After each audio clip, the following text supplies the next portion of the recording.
Ici, il est question de voir un peu l'ingérence de la belle famille dans la vie de couple. Évidemment, lorsqu'on est ici en Afrique, on sait très bien que la belle famille entre en jeu à partir du moment où les deux tourtereaux se disent oui. On n'épouse pas seulement son partenaire, mais on épouse également sa famille.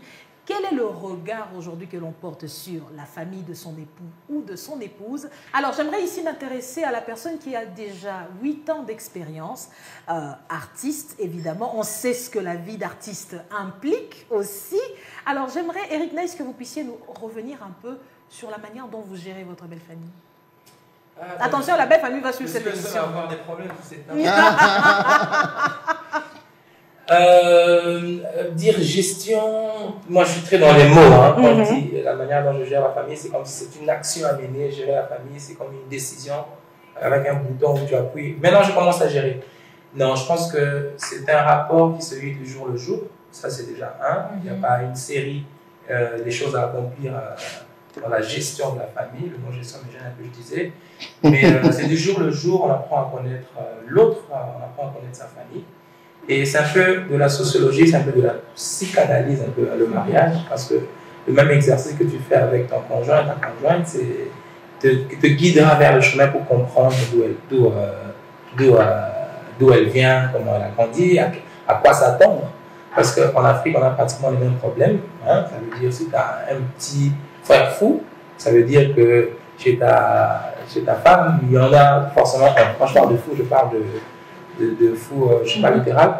Mais moi, particulièrement, je fais le choix d'absorber. Je ne sais pas si c'est bien ou si c'est mal, j'absorbe et je préfère écouter que beaucoup plus parler. Donc, que ce soit pour des comportements positifs ou des comportements négatifs, je me positionne comme un plateau qui reçoit.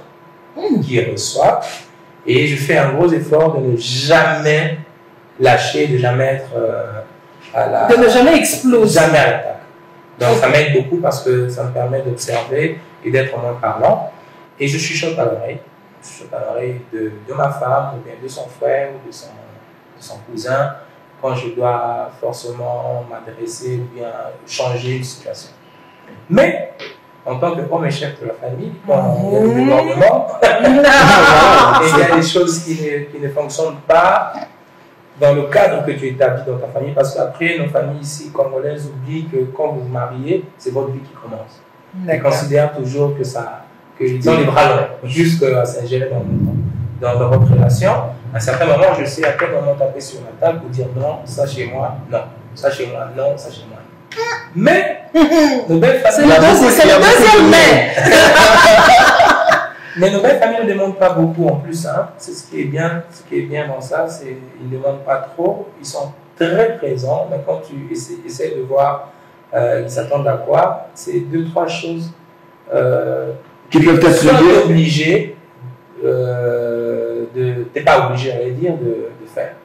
Mais c'est par exemple, tu peux recevoir une cousine ou un cousin à la maison de manière improvisée. Hein, 2 jours ou 24 heures ou 48 heures, ça passe ici en Afrique.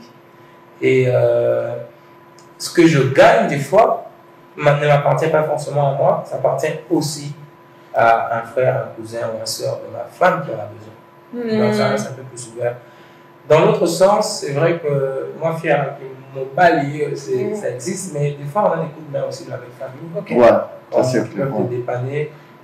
Financièrement aussi d'ailleurs, hein, quand ça reste loyal et tout, voilà. En gros, je pense que j'ai su le truc. L'homme idéal, hein. J'allais dire c'est l'homme idéal, ou alors il ne nous a pas tout dit. Voilà.